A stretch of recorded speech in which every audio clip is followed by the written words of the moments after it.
Hello दोस्तों, आप सबका स्वागत है आपके अपने चैनल प्रोग्रामिंग इज फन में। और इस बार हम लोग सीखने वाले हैं पावरशेल, और वो भी हिंदी में। जैसा कि आप अपने स्क्रीन पे देख पा रहे हैं कि ये एक बिगिनर सीरीज होने वाली है, जिसमें हम पावरशेल क्या है, पावरशेल को कैसे यूज़ करते हैं, सब कुछ हम सीखेंगे फ्रॉम स्क्रैच। तो अगर आपको कुछ भी नहीं पता पावरशेल के बारे में, तो घबराने की कोई ज़रूरत नहीं है। इसमें हम लोग सब कुछ बिल्कुल शुरुआत से शुरू करेंगे। और अगर आप इस चैनल पे पहली बार विज़िट कर रहे हैं, आपको नहीं पता कि मैं कौन हूँ, तो मेरा नाम है इंद्रनील। मैं एक माइक्रोसॉफ्ट क्लाउड आर्किटेक्ट हूँ। और अगर आप चाहते हैं मेरे से कनेक्ट करना, तो आप मेरे इंस्टाग्राम हैंडल या फिर लिंक्डइन प्रोफाइल पे जाके मेरे साथ कनेक्ट कर सकते हैं। सो आइए शुरू करते हैं। तो इस पर्टिकुलर सीरीज़ का एजेंडा रहेगा ये। और ये सीरीज़ ज़्यादा बड़ी नहीं होने वाली है, इसको मैं छोटा ही रखना चाहूँगा।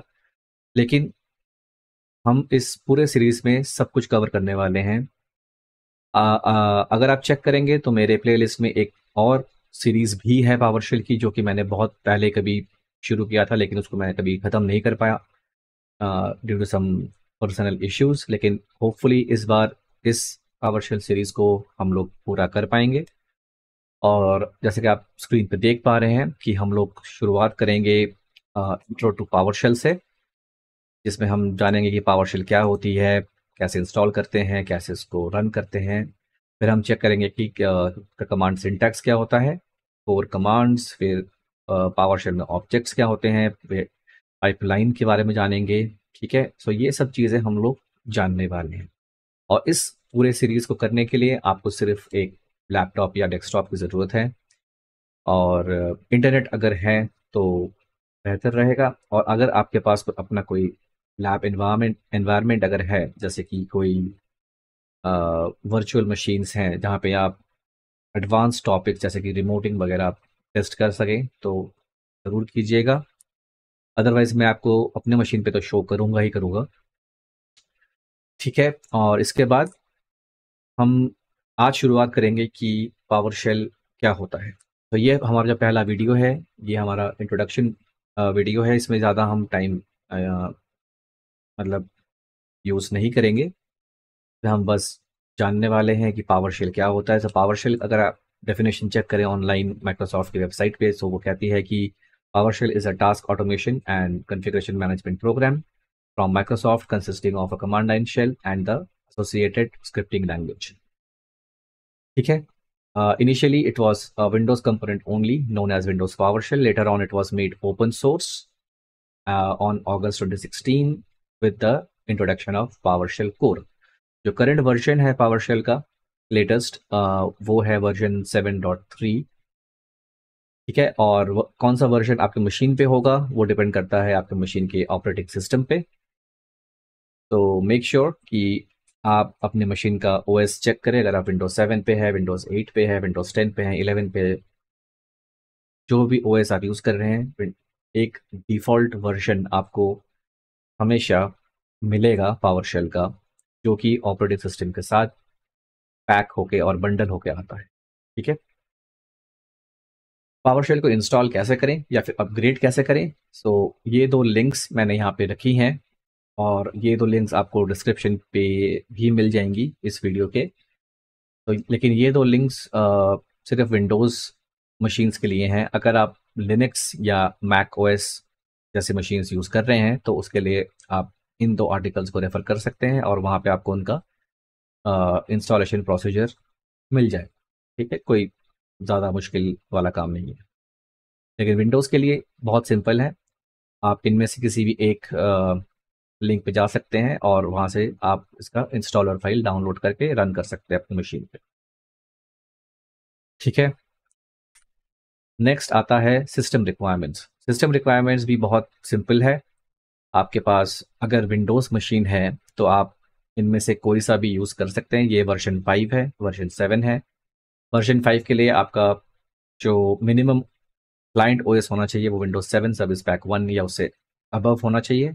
अगर आप सर्वर पे काम करते हैं, तो उसका minimum OS 2008 R2 service pack 1 या उससे अबव होना चाहिए।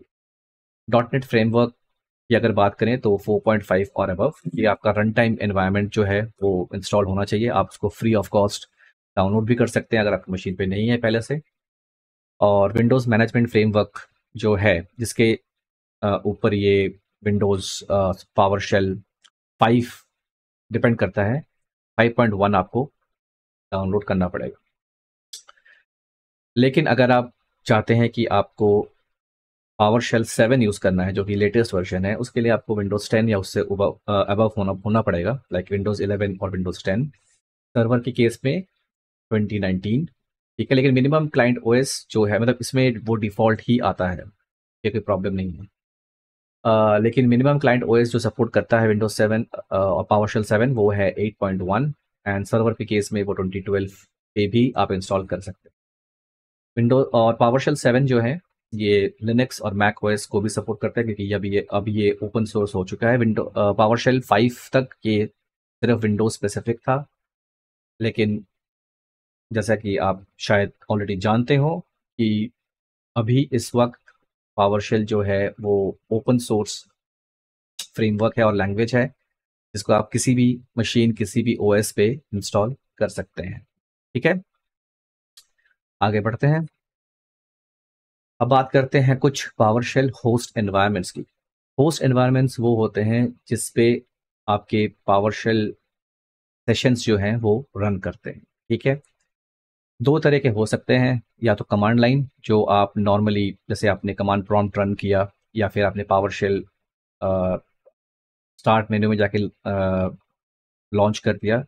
वो जो ब्लू विंडो ओपन होके आती है आपके सामने, वो है कमांड लाइन इंटरफेस, जहाँ पे आप सिर्फ सिंगल कमांड्स लिख सकते हैं, और वो जनरली टेस्टिंग के लिए ही यूज़ होती है। अगर आप चाहते हैं कोई बड़ा स्क्रिप्ट लिखना या कोई कॉम्प्लेक्स मॉड्यूल बनाना या स्क्रिप्टिंग करना, तो उसके लिए जनरली हम लोग कमांड लाइन इंटरफेस यूज़ नहीं करते हैं। उसके लिए हम लोग डेवलपमेंट एनवायरनमेंट्स जो आपको दिख रहा है सेकंड ऑप्शन यहाँ, वो यूज़ करते हैं।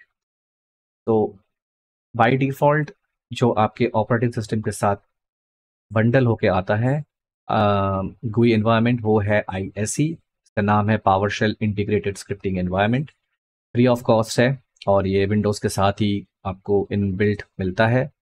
लेकिन इसमें एक चीज़ आपको जानना ज़रूरी है कि ये अभी आउटडेटेड हो चुका है, और माइक्रोसॉफ्ट रेकमेंड करती है कि अगर आप कोई भी स्क्रिप्टिंग का काम कर रहे हैं तो मेक श्योर कि आप उसको VS कोड पे करें, बजाय कि ISE पे करने की। ऑल्दो आप कर सकते हैं, कोई प्रॉब्लम नहीं है, लेकिन इसका कोई फर्दर एनहांसमेंट या डेवलपमेंट नहीं हो रहा है, और ISE को माइक्रोसॉफ्ट ने काइंड ऑफ आउटडेट कर दिया है और डेप्रिकेट भी होने वाला है।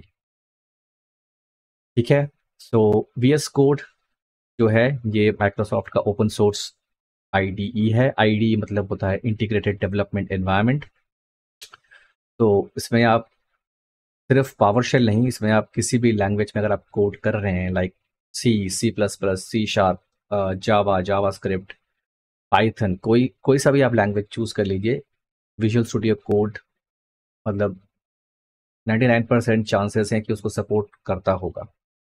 और इसका इनबिल्ट इंटेलिजेंस और डिबगर बहुत ही मतलब मार्वलस है, आई वुड से। और ये क्लॉथ प्लेटफॉर्म है, तो आप लिनक्स, मैक ओएस, विंडोज़, कोई कोई भी प्लेटफॉर्म आप यूज़ कर रहे हैं अपने डेवलपमेंट के लिए, तो उसको आप यूज़ कर सकते हैं, कोई प्रॉब्लम नहीं। और ये जो IDE है ये बहुत फ्रीक्वेंटली अपडेट की जाती है from the Microsoft experts. So latest features आते रहते हैं इस IDE में। ठीक है, तो ये हुआ हमारा इंट्रोडक्शन पावरशेल का, कि पावरशेल क्या है, कैसे इंस्टॉल कर आप कर सकते हैं, और कहाँ कहाँ आप उसको रन कर सकते हैं। ठीक है, ये आप मतलब वर्चुअल मशीन्स पे भी आप कर सकते हैं, क्योंकि उसमें आप जब OS डालेंगे तो OS के साथ ही आपको पावरशेल इंस्टॉल्ड मिलेगा। ठीक है, तो इस पूरे सीरीज को मैं ज़्यादातर डेमोस पे ही रखूँगा, मतलब डेमोस ही मैं शो करूँगा, और पावर पॉइंट स्लाइड्स मैं बहुत ही कम रखना चाहूँगा, क्योंकि उसमें एक तो बनाने में काफ़ी टाइम यूज़ होता है और अ, सिर्फ पीपीटीज शो करने से नॉलेज पूरी नहीं मिल सकती, क्योंकि पावर शेल या फिर कोई भी स्क्रिप्टिंग या कोडिंग लैंग्वेज जब तक आप प्रैक्टिकली नहीं करेंगे उसको आप नहीं सीख सकते। ठीक है। और डेमोन्स्ट्रेशन के लिए एक तो मैं एक्चुअल पावर शेल यूज़ करूँगा और कंसेप्ट्स को एक्सप्लेन करने के लिए मैं यूज़ करूँगा वाइट बोर्ड का, जो कि आप अभी अपने स्क्रीन पे देख रहे होंगे। सो इस वाइट बोर्ड को हम यूज़ करेंगे। ये माइक्रोसॉफ्ट का वाइट बोर्ड है, फ्री ऑफ कॉस्ट मिलता है। एंड इस पे आप चाहें तो लिख सकते हैं, अगर आपके पास एक पेन टैबलेट है, या फिर आप माउस से भी लिख सकते हैं चाहें तो। मैं वैसे पेन टैबलेट का यूज़ कर रहा हूँ। तो कोई भी कंसेप्ट होगा, जैसे कि जब हम पाइपलाइंस सीखेंगे, राइट, या फिर अगर सिंटैक्स को एक्सप्लेन करना पड़ जाए तो मैं इसका यूज़ कर लिया करूँगा। ठीक है। एंड प्लीज़ हैंड राइटिंग को इग्नोर कीजिए, थोड़ा सा खराब चल रहा है। ठीक है गाइस। सो इसके साथ आई थिंक ये जो हमारा पीपीटी है ये ओवर हो चुका है। तो एक छोटा सा डेमो देख लेते हैं कि PowerShell C L I कैसे दिखती है, आई ए सी कैसा दिखता है, और V S code of course आपको पता ही होगा कि कैसा दिखता है। फिर भी लेट्स सी। मैं प्रेजेंटेशन मोड से बाहर आके मैंने अपना ब्राउज़र लॉन्च किया। तो यहाँ पे आप गूगल बिंग कुछ भी आप यूज़ कर सकते हैं। Let's use Google. तो यहाँ पे आपने टाइप किया, मान लीजिए वी एस कोड। यहाँ से आपको वी एस कोड का होम पेज मिल जाएगा। ठीक है। एंड कुछ लोग कह रहे होंगे कि भाई आप तो माइक्रोसॉफ्ट में हैं, आप बिंग क्यों नहीं यूज़ करते हैं। मैं करता हूँ बिंग यूज़, और बिंग अभी काफ़ी अच्छा हो गया है, ऐसा नहीं है। लेकिन आपको दिखाने के लिए जस्ट मैंने गूगल यूज़ किया, नथिंग एल्स। ठीक है। यहाँ से आप विजुअल स्टूडियो कोड डाउनलोड कर सकते हैं। एंड लेट्स से, और मेरा डिफ़ॉल्ट अगर आपने ध्यान दिया हो कि मैं माइक्रोसॉफ्ट एज यूज़ कर रहा हूँ, और इस पे डिफ़ॉल्ट आपका जो सर्च इंजन आता है आज के डेट में वो माइक्रोसॉफ्ट बिंग ही आता है, जिसके अंदर चैट जीपीटी ऑलरेडी इनबिल्ट है, इंटीग्रेटेड है। ठीक है। तो यहाँ पे अगर मैं लिखता हूँ डाउनलोड पावर शेल 7, तो यहाँ पे आपको पूरा का पूरा आर्टिकल मिल जाएगा। यहाँ पे आपके पास मैंने थोड़ा जूम कर लिया, क्योंकि मैं मेरा मेरा जो स्क्रीन रेजोल्यूशन है वो मैं 4K पे रिकॉर्ड कर रहा हूँ, तो आपको शायद थोड़ा छोटा दिखे, इसलिए मैंने थोड़ा जूम और कर लिया है। तो यहाँ पे आपके 3 ऑप्शन है। विंडोज़ के लिए आप विनगेट का यूज़ कर सकते हैं, जो कि रिकमेंडेड है। सिंगल कमांड है, ये कमांड आप कॉपी पेस्ट करिए अपने कमांड प्रॉम्प्ट पे और वो चल पड़ेगा। या फिर अगर आपको इंस्टॉलर चाहिए तो आप एमएसआई पैकेज पे जा सकते हैं। यही 2 लिंक्स मैंने आपको वहाँ पे दिखाई थी अपने स्लाइड पे। यहाँ से डाउनलोड कर सकते हैं। आप क्लिक करेंगे तो डाउनलोड ऑटोमेटिकली स्टार्ट हो जाएगा।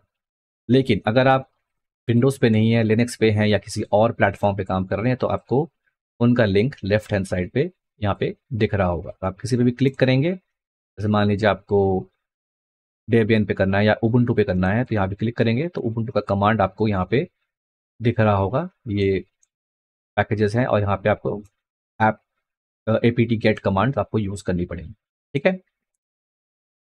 तो पावर शेल लॉन्च कैसे करते हैं। पावर शेल लॉन्च करना बड़ा बहुत ही सिंपल है। आप स्टार्ट पे जाइए और टाइप करिए पावर शेल। ठीक है। ये जो ब्लू आइकन है ये आपका डिफ़ॉल्ट वाला है, जो आपके विंडोज़ के साथ आता है। अगर मैं इसको लॉन्च करूँ एज एन एडमिनिस्ट्रेटर, तो मैंने इसका कलर चेंज कर रखा है, अभी ये ब्लैक में आ रहा है, अदरवाइज आपको शायद ब्लू में भी दिख सकता है, कोई प्रॉब्लम नहीं। इसमें आपको अगर चेक करना है कि इसका वर्जन क्या है, मैं कंट्रोल और माउस व्हील का यूज़ कर रहा हूँ जूम करने के लिए। तो इसका कमांड है $होस्ट। यहाँ पे आपको वर्जन नंबर दिख जाएगा। ठीक है। ये इनबिल्ट है, लेकिन मैंने इस मशीन पे विंडोज़ पावरशेल 7 भी इंस्टॉल किया हुआ है। सो यहाँ पे अगर आप देखें तो ये ब्लैक आइकन जो है ये विंडोज़ पावरशेल 7 है। इसको मैं रन करता हूँ एज एन एडमिनिस्ट्रेटर। ठीक है। और आपको यहाँ पे ऊपर दिख ही रहा होगा 7.3.6 है, लेकिन फिर भी एक बार चेक कर लेते हैं। $Host version 7.3.6। और विंडोज़ 11 में आपको एक चीज़ और मिल जाती है, जो कि है टर्मिनल। ठीक है, इसको आप इंस्टॉल कर सकते हैं विंडोज स्टोर से, और यहाँ पे आप टैब्स में काम कर सकते हैं। सो मेरा एक टैब है विंडोज पावर शेल 5 का, और दूसरा टैब है विंडोज पावर शेल 7 का। ठीक है, तो मैं इन दोनों के बीच में स्विच कर सकता हूँ। अगर मुझे कुछ भी आपको डेमोन्स्ट्रेट करना हो तो बहुत ही ईजिली ये स्विच हो जाते हैं। आई होप आपको ये पसंद आया होगा। और आईएससी जो है, आईएससी के लिए आप टाइप करिए आईएससी, और आईएससी कुछ इस प्रकार दिखता है आपका, और दूसरे मॉनिटर पे चला गया। ठीक है, तो सेम कमांड आप यहाँ पे लिख सकते हैं। यहाँ पे बेसिकली होता क्या है कि ऊपर जो ये वाइट एरिया है इसको कहते हैं स्क्रिप्टिंग पेन। ये आपका कंसोल पेन है, ब्लू एरिया जहाँ पे आपका आउटपुट आता है। तो आप नॉर्मली अगर आप आपके कमांड लाइन में कुछ भी लिख के एंटर दबाते हैं तो वो तुरंत एग्जीक्यूट हो जाता है। लेकिन यहाँ पे आप अगर एंटर दबाएंगे तो आपको एक न्यू लाइन मिल जाती है। एग्जीक्यूट करने के लिए या तो आप कीबोर्ड पे F8 प्रेस कीजिए, या फिर यहाँ पे जो बटन है रन सिलेक्शन, सो जिस भी लाइन पे आपका कर्सर है उस लाइन को वो एग्जीक्यूट कर देता है, और आपका आउटपुट यहाँ पे दिख जाता है। ठीक है, बाकी तो बहुत सिंपल। यहाँ पे आप मल्टीपल टैब्स पे भी काम कर सकते हैं ऐसे। ठीक है, और इसको आप सेव कर सकते हैं। ठीक है, और एक चीज़ और कि जैसे अगर आपका ये विंडो बंद हो जाता है तो इसके अंदर ऑटो रिकवरी भी है। तो जहाँ तक ये हर कुछ सेकेंड या मिनट के बाद अपने आप इसको सेव करता है अपने टेम्प मेमोरी में या टेम्प लोकेशन पे समवेयर। लेकिन जो कमांड लाइन है, जैसे कि मेरा ये टर्मिनल है, अगर मैं इसको बंद कर दूं तो जो भी कमांड्स मैंने लिखी थी वो मुझे नहीं मिलेंगी। ठीक है, ये एक और बेनिफिट है आईएससी यूज़ करने का।